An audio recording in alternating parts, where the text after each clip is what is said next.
Hello students. In this session we will discuss about communication, its meaning, types, and why do we need importance in our day-to-day life. When there was no language in the society, signaling was used as a medium of communication.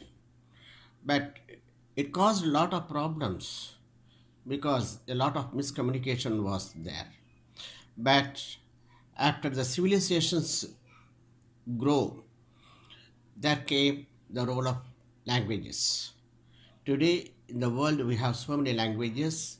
Even in India, we speak so many languages, and almost all the states in our country have different mother tongues. As such, man is a social animal, we all know. As a social animal, he has to communicate his feelings and ideas and knowledge with others. When we share the knowledge with others, it spreads. It is the backbone of any society, any family, and almost every day comes with your communication and lives with your communication. What is communication?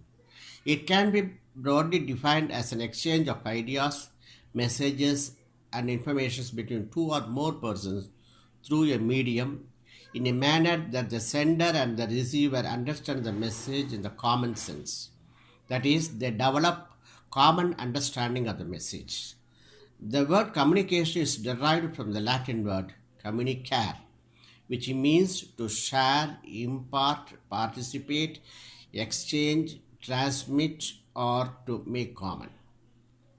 It emphasizes on sharing common informations, ideas, and messages.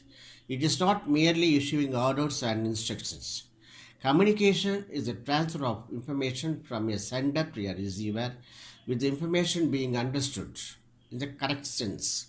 Communication is the sum of all things that one person does when he wants to create understanding in the mind of another person. It is a bridge of meaning. It involves a systematic and continuous process of telling, listening, and understanding. Communication has the following features. It is a two-way process. Communication is a two-way process of understanding between two or more persons, a sender and a receiver. A person cannot communicate with himself or within himself. Communication is a continuous process. It is a kind of exchange of ideas and opinions amongst people. It's an ongoing process in business and non business organizations.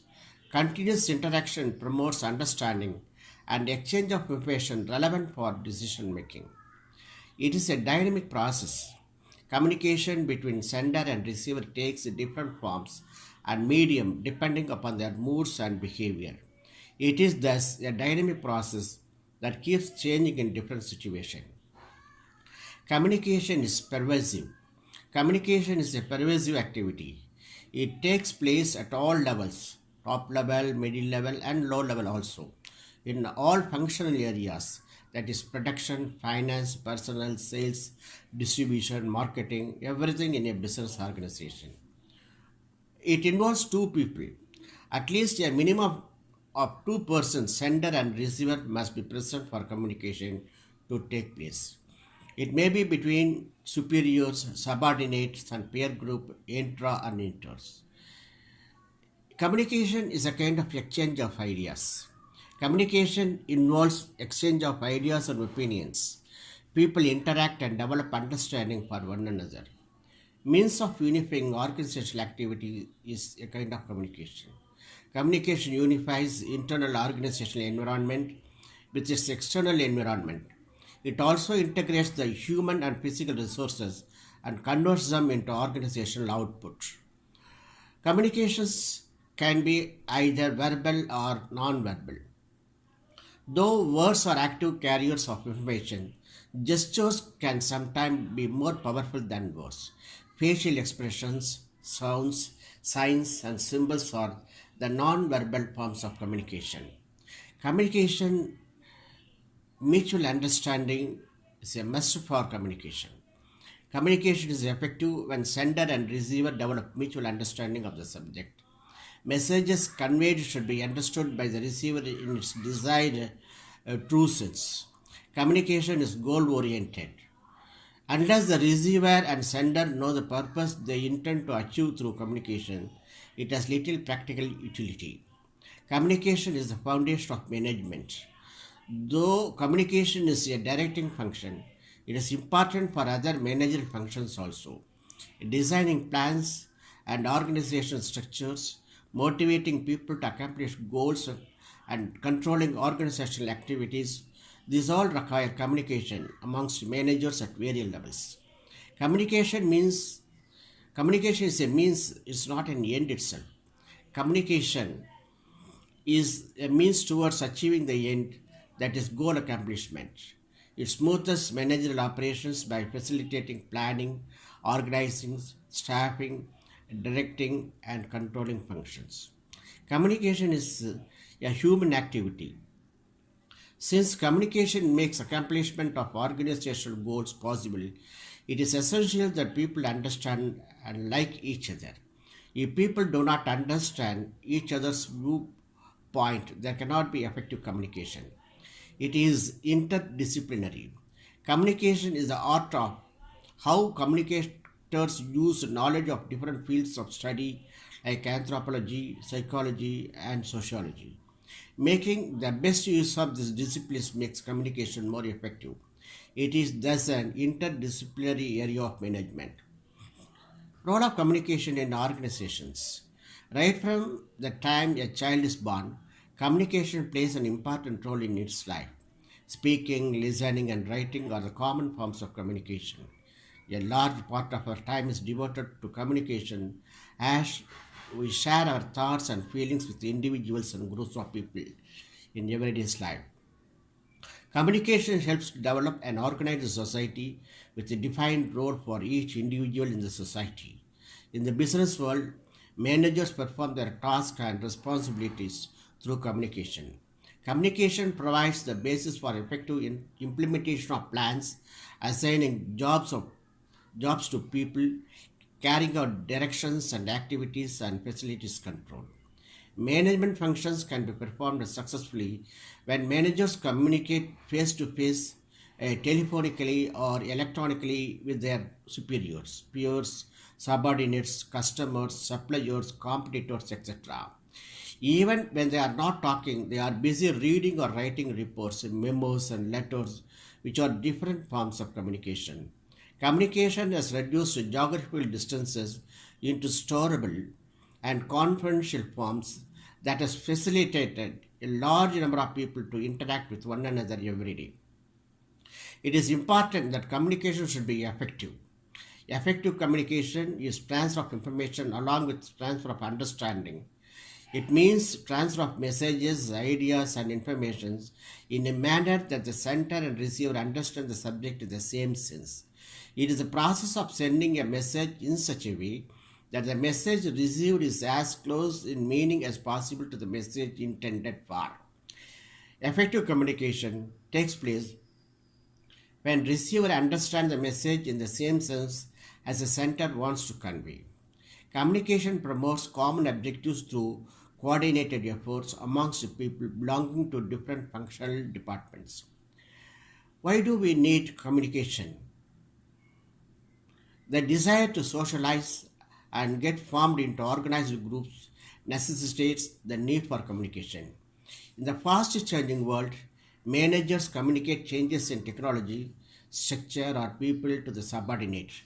If the communication system is well organized, it becomes easier for subordinates to understand and act upon the message. Communication thus plays an important role in the lives of individuals and organizations. The following points must make clear why we need communication in personal life and business life. Communication is the basis for planning. Planning is a basic function of management. If plans are well designed and communicated for their implementation, it leads to organizational success. Planning requires extensive environmental scanning, and information about internal and external organizational elements. An effective system of communication helps in obtaining this information. Implementing the plan requires communicating them to everybody in the organization. Communication is thus the basis of planning. Communication is a kind of motivation to work. Employees are motivated to work if their needs are satisfied. Communication helps managers to know the needs of their employees so that they can adopt suitable motivators and inspire them to develop a positive attitude towards the work environment. Communication leads to job satisfaction of the employees. The exchange of information develops trust, confidence, and faith amongst managers and subordinates. They understand their job positions better and thus perform better. People are committed to organizational objectives which promote job satisfaction.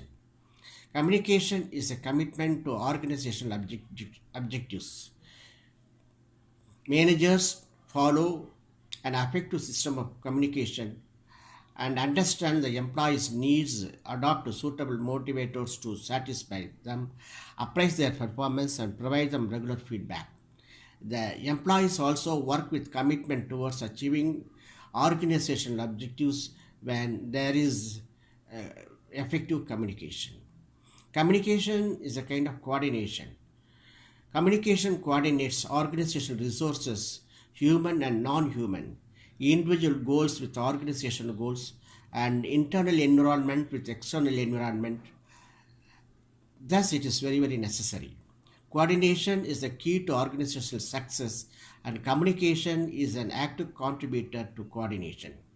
Communication enables adaptability to external environment. In order to survive in the changing dynamic environment, managers continually interact with external parties like government, suppliers, customers, etc. This requires effective communication system in the organization. Communication is a kind of internal functioning of an enterprise.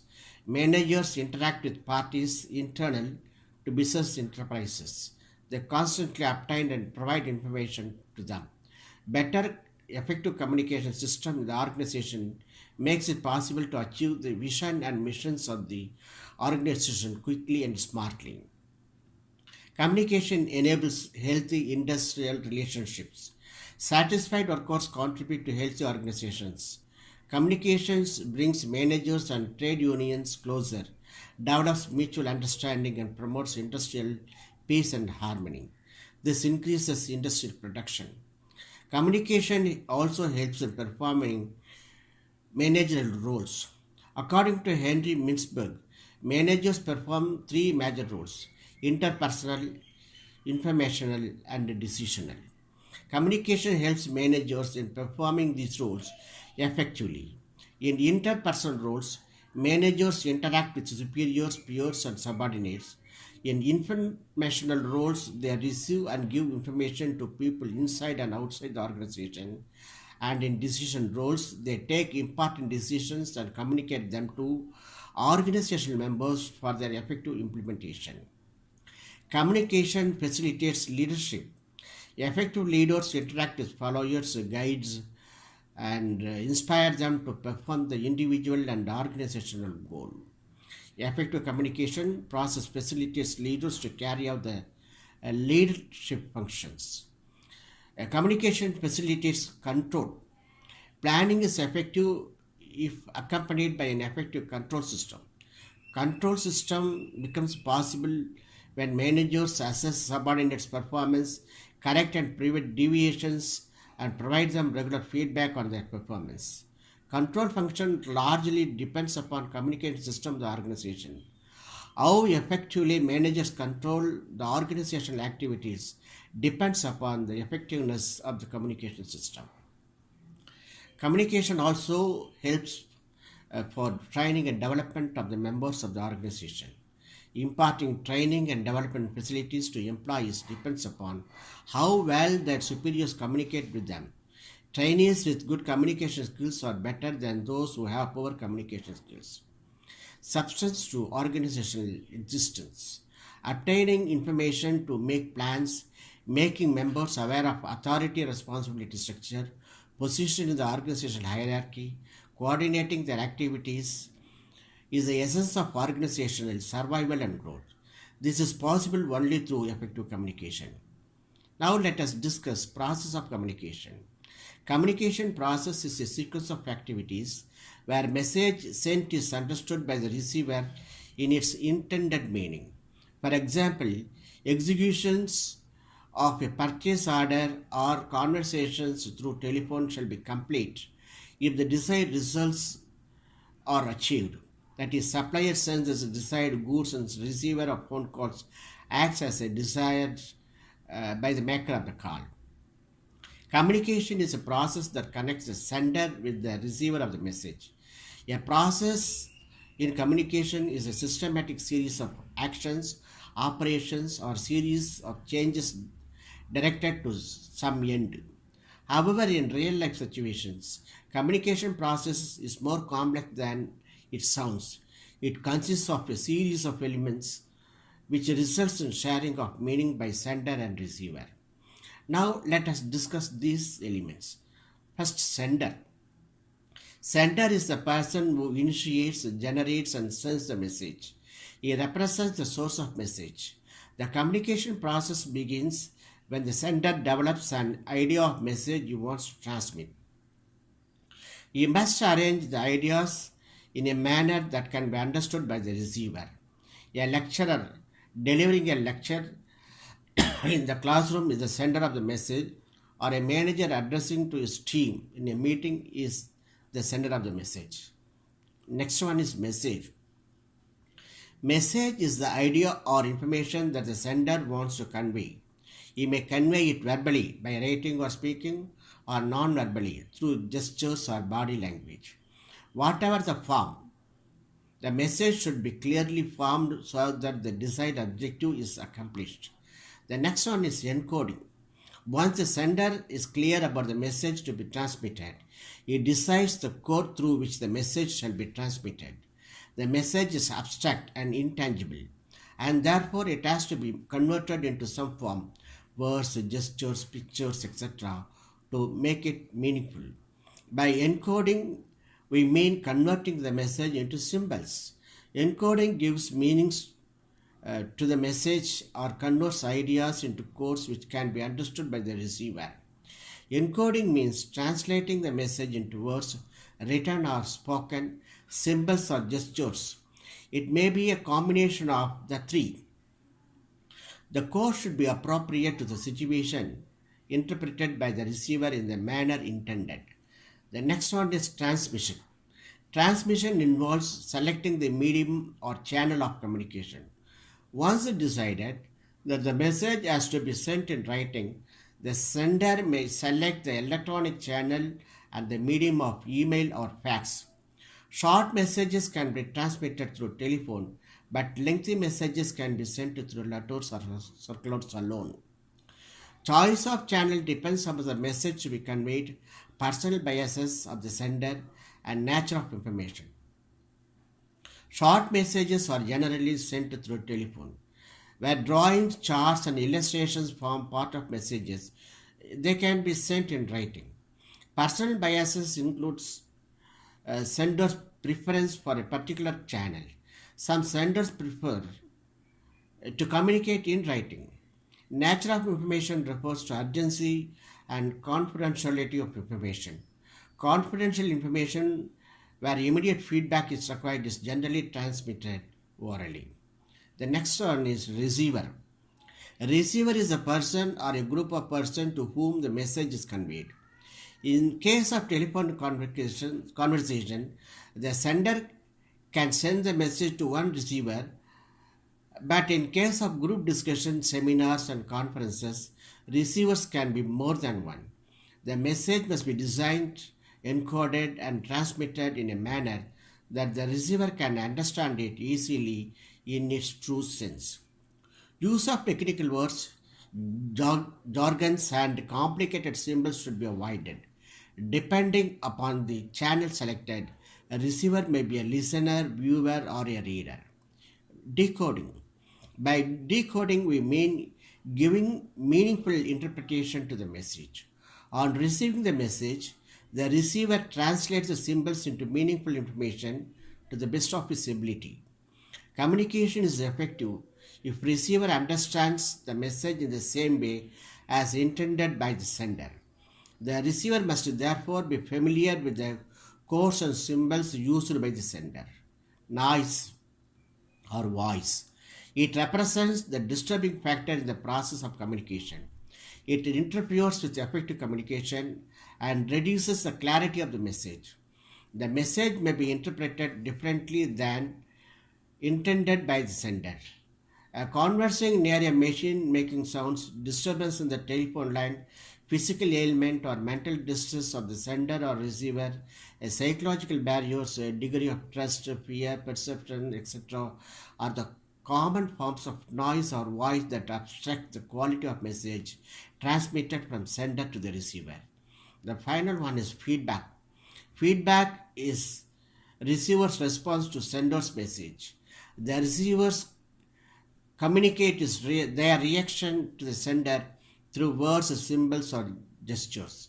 It is the reversal of communication process where receiver becomes the sender and sender becomes the receiver. Unless the receiver responds to the message, communication process does not become complete. Feedback helps the sender to transform his message if needed. It also allows the receiver to get his doubts cleared on the message, ask questions to build his confidence, and enables the sender to know the efficiency of the message. Feedback makes communication process complete and more effective. In face-to-face communication, the sender can immediately receive the feedback, but in written communication, it takes time for sender to receive feedback on the message. A written notice sent by manager to employees to work 7 days a week instead of 6 can be implemented when everybody has read and signed the notice. Subordinates will give feedback on the notice and recommend changes if required. Managers can implement the notice only if it is accepted by the subordinate unless it is an order. Feedback increases efficiency and applicability of communication. Feedback plays an important role in two ways. In one-way communication, sender communicates with the receiver without getting any feedback, but in two-way communication, receiver provides feedback to the sender.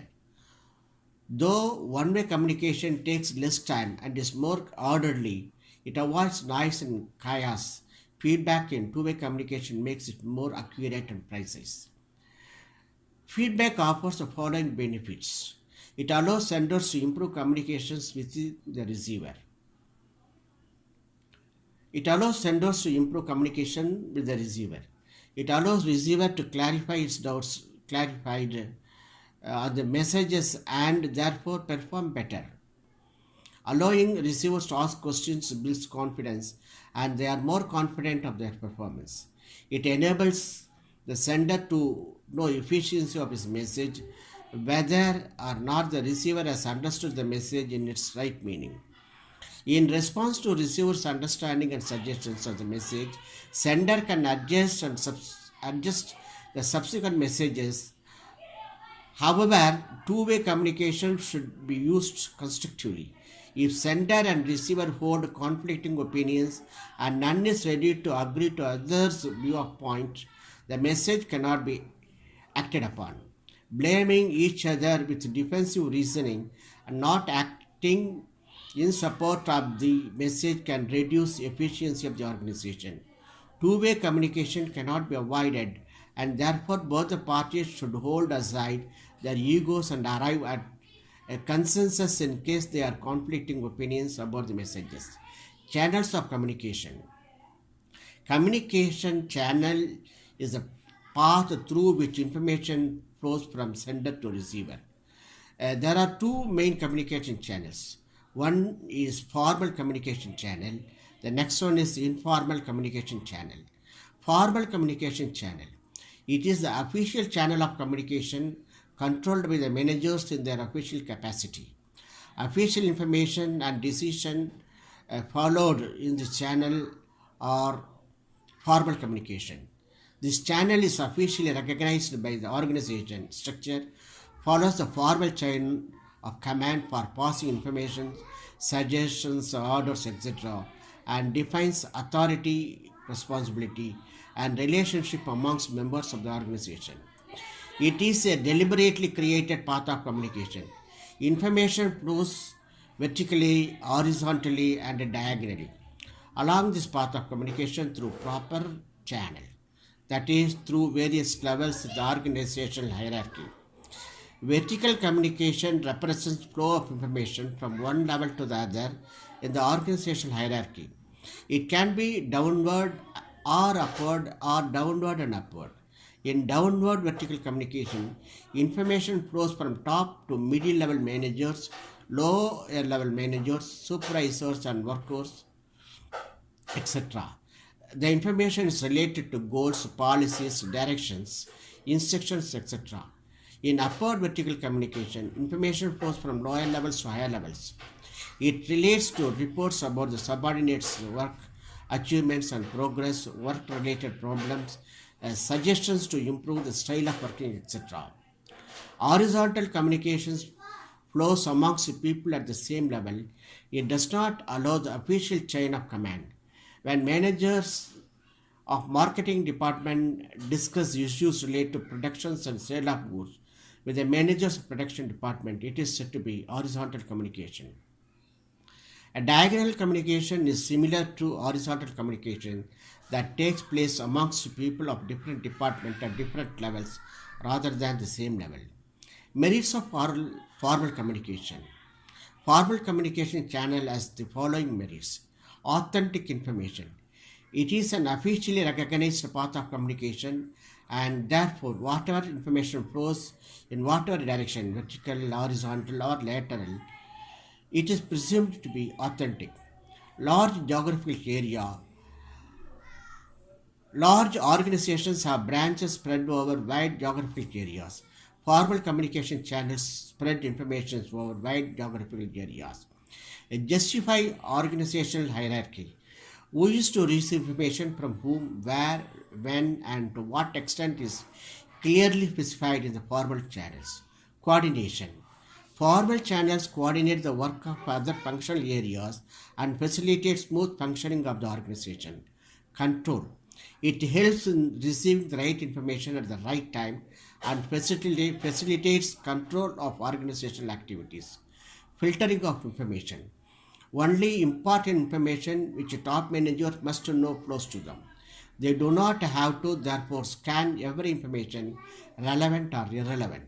This saves time which can be spent on strategic issues. However, there are limitations on a formal communication system. The first one is information distortion. When information passes through a number of levels, some of the information is lost in transit and gets filled by some unintended information. There may be this information distortion in some cases. Information's up to 80% gets lost on the way. Time consuming. As information passes through a number of levels, it is a time consuming channel of communication. Expensive. It is an expensive channel of communication as it requires lot of paper and administrative work. Lack of personal touch. People at the top and bottom communicate with one another through formal channels only. They do not get to talk to each other personally. Lack of personal touch restricts the free flow of information in the organization. Formal communication channels cannot be avoided. Efforts should be made to reduce its limitation and make it effective. It is important. Informal communication channel. It is an unofficial channel of communication that arises out of socio-psychological needs of people to interact with each other. It is an important and spontaneous outgrowth of formal channels of communication. It emphasizes more on the person than position. It arises when people of common nationality, caste, or religion interact with one another, or when they share a carpool or meet each other regularly in canteens, libraries, bus stand, and so on. There is also another concept by name grapevine communication, which is quite interesting. It is an informal communication network where information flows freely through the organization. Grapevine is the most common form of informal communication. It connects people in the organization and transmits information in every direction, vertical, horizontal, and diagonal. It cuts across formal position, facilities, social, personal, and psychological interaction amongst people. Though it travels faster than the formal communication channel, it also carries gossips and rumors with it. A grapevine communications normally occurs when some change is introduced in organizational policies, change in office, automation, etc., and people are located close to each other as individuals or groups in order to discuss matters. Features of grapevine communication. Grapevine communication has the following features. It connects almost everybody in the organization. It flows in every direction, vertical, horizontal, and diagonal. It does not follow the official chain of command. It is a fast channel of communication. It generally occurs at the worksite, though it may occur outside the organization also. It arises out of social and personal interaction amongst the people in the organization. It is based on the people, not on the task. It generally occurs orally. It occurs in various forms known as communication chains. Patterns of grapevine communications, that is, grapevine communication chains. A grapevine communication chain represents the pattern in which information flows in different directions. Keith Davis identified four types of communicative chains. Number one, single strand chain. In this chain, information passes from one person to the other in a sequential order. A tells something to B, who tells to C, C to D, and so on, till the information finally reaches the person concerned, say J or Z. Gossip chain. In this chain, one person passes information to everyone else in the organization. It is not selective about passing the information. This information may not be related to work, but is of interest to all. The next one is probability chain. In this chain, this information is passed randomly by one person to others. The persons further pass information in the same random fashion. This information is not significant but is somewhat interesting. Cluster chain. In this chain, one person passes information to a selected few confidentially. That is, communication is done with people whom the sender trusts. Some of them keep the information to themselves and others pass it to other selected few whom they trust. Information of interest is transmitted further and the rest is retained by members. It is the most common pattern of grapevine or informal communication. Merits of grapevine communication. Informal or grapevine communication channel has the following merits. Speed. Communication through this channel spreads fast as it does not follow a definite path. The moment someone comes to know of information that is confidential or otherwise, it spreads like wildfire throughout the organization. It is just between you and me is the basis of spreading information through grapevine. Support found support formal communication channel. This channel is an important supplement to formal channel of communication. Whatever message that cannot be communicated through formal channel because of time or official constraints can be successfully transmitted through informal channels. Nature of information. Information about the corporate history, moral values, and traditions can be better transmitted through informal channels than formal channels. Feedback. Managers can obtain feedback from subordinates regarding the policies, directions, instructions, and decisions, etc., through grapevine communication channel. Feedback through informal channel is faster than the formal channel. Human relations. Since informal channels cut across official positions and hierarchical relationship, they promote healthy relations amongst people in the organization. Socio-psychological needs. This channel satisfies social and psychological needs of people to interact with each other and share their joys and sorrows. It creates a sense of belongingness in the group and strengthens the group identity. Limitations of grapevine communication. Informal communication channel suffers from the following limitations. Informal distortion. Since information is not based on facts, it may be misleading or distorted. Lack of authenticity. Informal communication is not authentic. Different people may interpret the same information in different ways of their own interest. Fixing responsibility. Origin of information cannot be known in this channel. It is therefore difficult to hold responsibility for spreading false information. Incomplete information. Information filtration and distortion are the common features of informal communication. What is said by the first sender is not what is received by the last receiver. There is this incomplete transmission of information. Lack of evidence. It spreads by word of mouth. It is not supported by written facts. This makes it often incredible or non dependable. Though informal channels have their own limitations, managers cannot eliminate it. Managers cannot eliminate it. It is an inevitable channel of communication. Managers should make proper use of this channel to attain the formal goals. They can make use of this channel to receive feedback about organization plans and policies and avoid spreading gossips and rumors in the organization. How to make effective use of grapevine communication? Since grapevine or informal communication channel cannot be eliminated, managers should use it effectively to attain the formal organization goals. The following steps can help managers in this regard. Managers should personally inform employees about organizational goals, plans, policies, etc., besides communicating them through the formal channel in a transparent way. This will avoid spreading rumors and gossips. While communicating with subordinates, managers should maintain closeness with them. Enhance group discussions and activities so that the people openly discuss their formal and informal problems. Managers should fix some time in a week or a month to personally meet the employees or discuss various formal and informal problems with them. Such days can be called as a grievance day. Managers should win the confidence of group leaders so that group goals are not contrary to individual goals.